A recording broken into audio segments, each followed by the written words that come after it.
सबसे पहले क्या करें?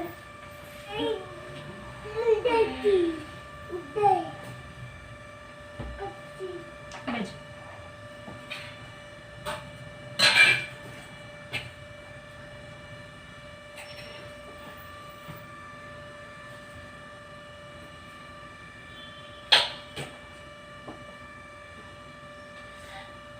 पानी खोल लो ना।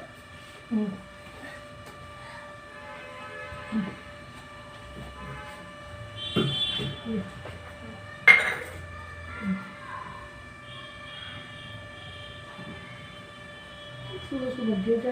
हाँ। नल पे दे दियो। अच्छा नहीं, आप दे देना, मैं वो तो मेरी जगह। मैं दे देती हूँ। हाँ, ऐसे हो जाते हैं। फिर मैं तो बस चावल आप ही बना के सबको, मुझे चावल दे दो हाथ में बस, मैं कहानी सुन लेती हूँ।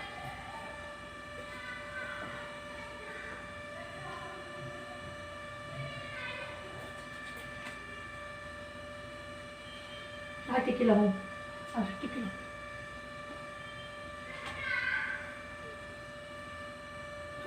कौन से महीने पे होती है? कार्तिक।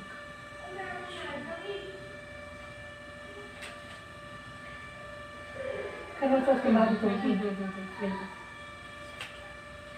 भैया भैया के रहते नहीं, रोटी तब लगा दूंगी।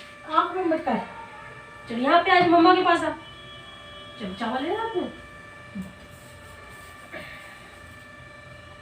ले ले बाबू। बस मुट्ठी बांध ले, मुट्ठी बांध ले, ऐसे मुट्ठी बांध बस। और थोड़ी सी हल्की।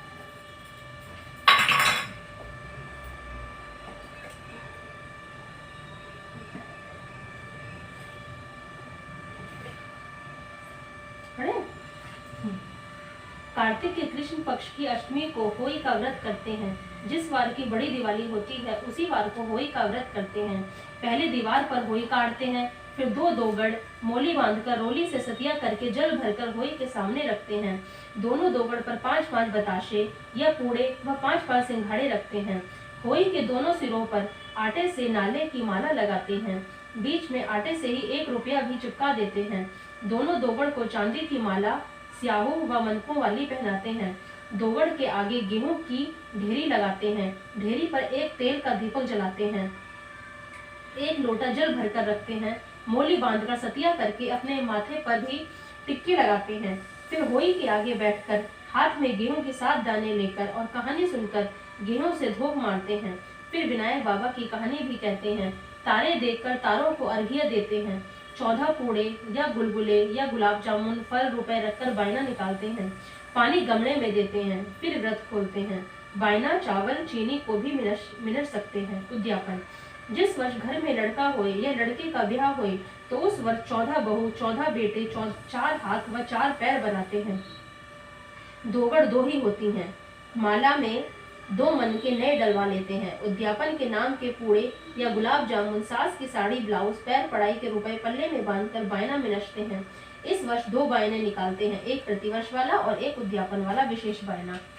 होई अष्टमी की कथा। एक साहूकार था जिसके 7 बेटे बहुएं और 1 बेटी थी।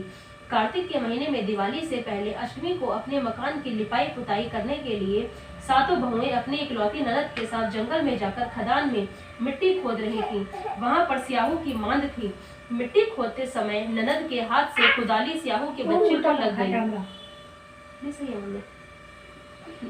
बच्चे को लग गई और वह तुरंत मर गया।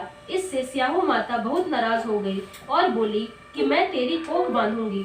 ननद अपनी 7 भाभियों से बोली कि तुम में से कोई अपनी कोख बंधवा लो।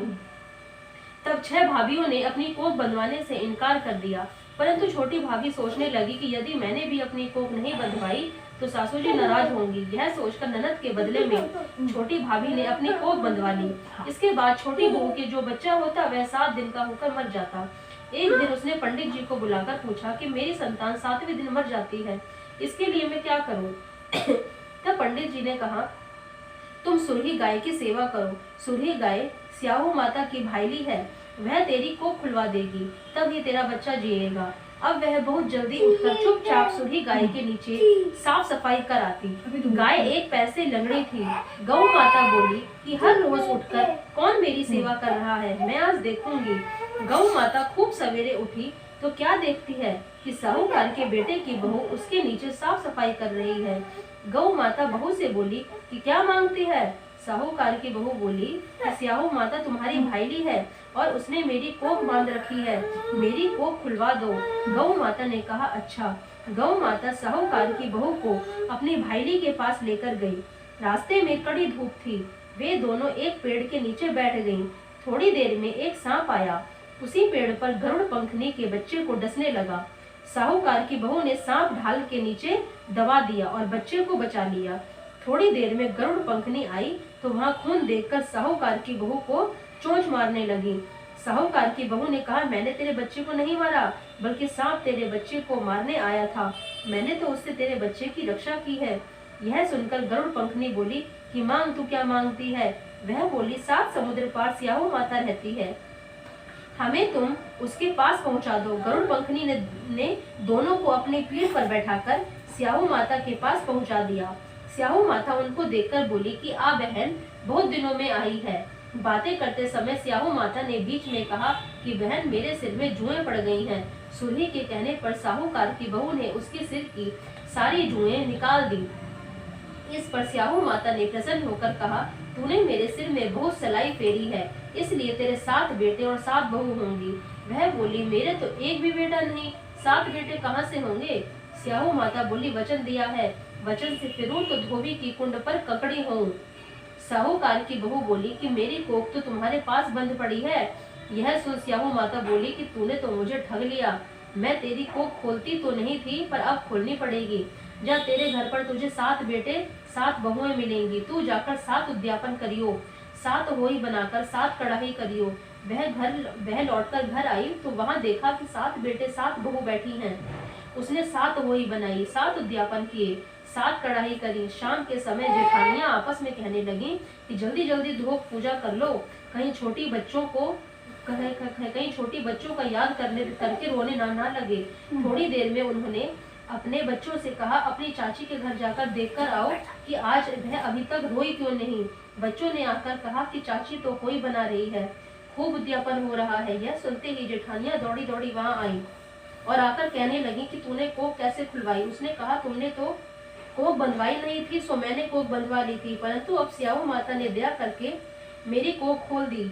हे स्याहू माता, जैसे साहूकार के बेटे को बहू की कोख खोली, वैसे ही हमारी और सब परिवार के बहुओं की कोख खोलती जाना। कहता कि सुनता की, हुंकारा की भरता की। इसके बाद विनायक जी की कहानी भी कह सुन लेते हैं। चलो बैठो बेटा। विनायक जी की कहानी। एक बार विनायक जी महाराज एक चुटकी में चावल और एक में दूध लेकर घूम रहे थे और कह रहे थे कि कोई मेरी खीर बना दे। एक बुढ़िया माई बोली कि ला मैं खीर बना दूं। वह एक कटोरा ले आई। तब विनायक जी बोले कि बुढ़िया माई कटोरा क्यों लाई है, भगोना लाकर चढ़ा दे। तब बुढ़िया माई बोली कि इतने बड़े भगोने का क्या करेगा, कटोरा ही बहुत है। विनायक जी ने कहा कि तू चढ़ाकर तो देख। बुढ़िया माई ने भगोना चढ़ा दिया और चढ़ाते ही वह दूध से भर गया।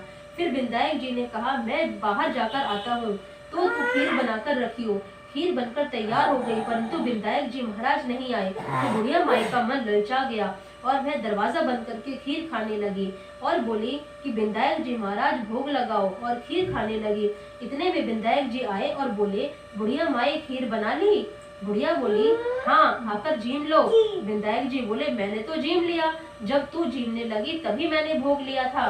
तब बुढ़िया माई बोली कि तुमने तो मेरा पर्दा हटा दिया, परंतु किसी और का पर्दा मत हटाना। तब विनायक जी महाराज ने खूब धन दौलत भर दिया। हे विनायक जी महाराज, जैसा उस बुढ़िया माई को दिया वैसा कहते सुनते अपने सब परिवार को देना। चलो बाहर चलेंगे। चलो हाँ बाहर चलो। अभी तो अगर बाद में नहीं लगते। हाँ सूरज को जल्दी थे। पहले वो अपना दियो। चल आजा, बैठ जा। क्या हो गया, बैठ जा।